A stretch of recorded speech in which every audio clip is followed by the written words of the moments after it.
Komisi Pemberantasan Korupsi atau KPK kembali menunjukkan taringnya.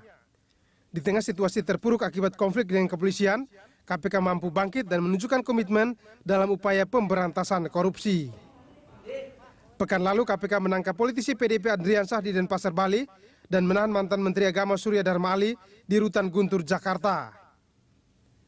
PLT pimpinan KPK Johan Budi mengatakan KPK sudah perlahan fokus bekerja memberantas korupsi.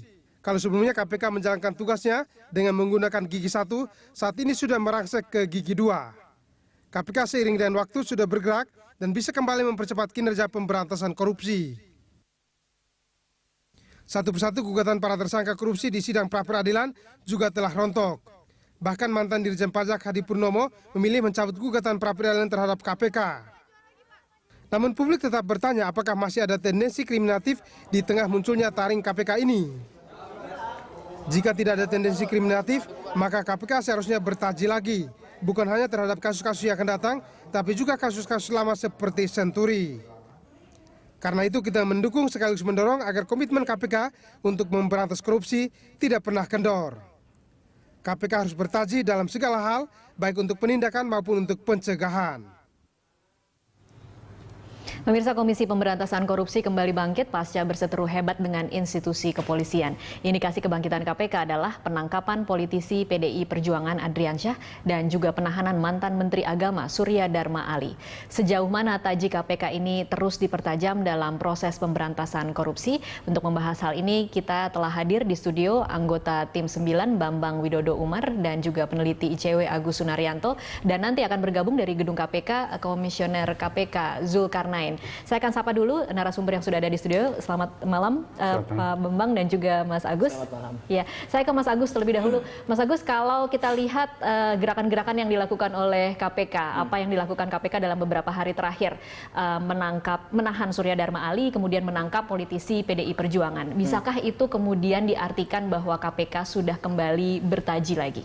Ya, pertama soal kasusnya terlebih dahulu. Soal penangkapan ini saya mendapatkan informasi dan menelusuri beberapa kasus sebelumnya. Ini bukan kasus pertama, karena kalau tidak salah tersangka ini kan sempat juga terlibat kasus di Kalimantan Selatan gitu, di kabupaten yang sama, pemekaran ya, Tanah Laut. Tanah gitu. Laut, ya. Artinya kalau kemudian KPK sekarang menangani ini, bisa jadi karena memang kasusnya kembali berulang di kasus yang berbeda, bisa jadi. Artinya jangan sampai kemudian ini dipahami sebagai permainan politik. Artinya KPK bermain politik seolah-olah benci dengan partai tertentu gitu.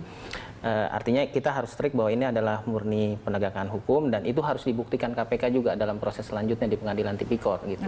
Nah, kemudian beberapa kasus yang sekarang ditangani yaitu memang menjadi tanggung jawab KPK gitu.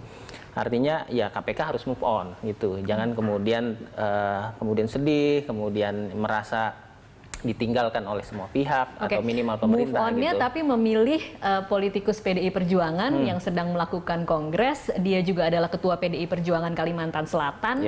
Ini adalah politisi dari partai yang sedang berkuasa saat ini. Partai yang sangat ingin sebenarnya Budi Gunawan menjadi Kapolri. Kita bisa membaca apa sih dari sini? Iya, saya harap ini bukan rekayasa gitu ya. Sekali lagi ini saya harap bukan rekayasa. Atau merupakan statement bahwa kita tetap berani begitu?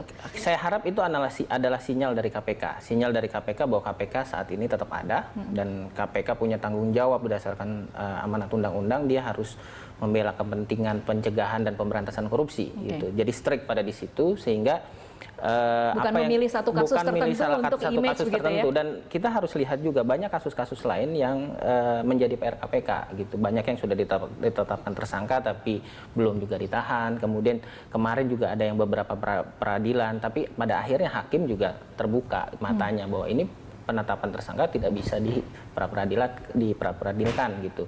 Kemudian kan masih ada kasus Senturi, kasus BLBI yang sampai saat ini mangkrak di KPK gitu. Jadi dia punya tanggung jawab besar gitu. Jadi harus bergerak ke depan dan harus diingat bahwa rakyat ada di belakang KPK. Kalaupun pemimpin negeri ini sekarang masih setengah-setengah terhadap KPK, ya pemimpin itu kan dipilih oleh rakyat. Jadi rakyat yang harus mendesak. Oke, Pak Bambang, kalau Anda melihatnya ini memang bukti bahwa KPK sudah kembali bangkit atau sekedar apa ya pemuas kehausan masyarakat bahwa KPK kok sepertinya kemarin terlihat kewalahan menghadapi kasus BG dan kemudian kasus pra-peradilan dari sejumlah tersangka?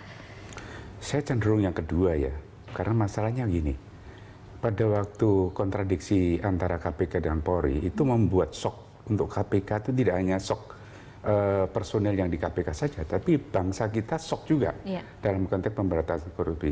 Jadi kalau mau bertaji itu tidak tergantung hanya dengan operasionalnya saja, tetapi bagaimana kebijakan pimpinan negara ini terhadap pemberantasan korupsi di Indonesia, bagaimana strategi dari para komisioner yang ada di KPK, dan langkah-langkah operasional tentunya disusun dalam konteks yang lebih cermat gitu ya.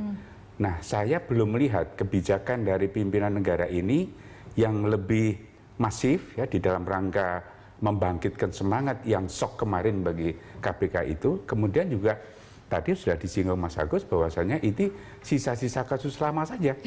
Tapi bagaimana mempolakan, memapping daripada ancaman korupsi di Indonesia dalam konteks dinamika pembangunan. Apakah itu sektor-sektor program dalam arti anggaran negara, atau mungkin sektor-sektor pelaksanaan pembangunan di daerah, ini juga belum nampak. Di sisi lain juga korupsi ini kan ada aspek-aspeknya. Di aspek politik, di ekonomi, di sosial budaya, di hukum juga ada. Tapi bagaimana mapping daripada KPK, kita juga belum lihat. Ini masalah sesuatu yang tidak dikomunikasikan KPK atau memang sebenarnya kalau Anda melihatnya KPK tidak bisa melakukan itu saat ini? Ya mungkin kalau dibilang katanya mereka itu kan sementara aja ya, PLT dan pimpinan yang sekarang itu paling berapa bulan. Hanya sampai Desember 2015. Iya. Nah ini seharusnya juga diungkapkan bagaimana pola yang sudah ditanamkan oleh pimpinan yang lalu, mereka itu sudah membangun suatu sasaran strategik, tapi tidak ada ungkapan yang jelas untuk pimpinan saat ini. Apa kesinambungannya bagaimana? Apakah bersinambungan dengan yang lalu dalam konteks tadi yang gedenya ya, strategik apa? Ini tidak nampak. Jadi ini hanya semacam ya untuk memenuhi tadi yang kedua apa? Rasa mengisi kekosongan, memenuhi rasa haus masyarakat yang belum sepertinya. mendasar saya lihat, belum mendasar. Gitu. Oke, baik. Kita akan lanjutkan di segmen selanjutnya. Pemirsa tetaplah bersama kami.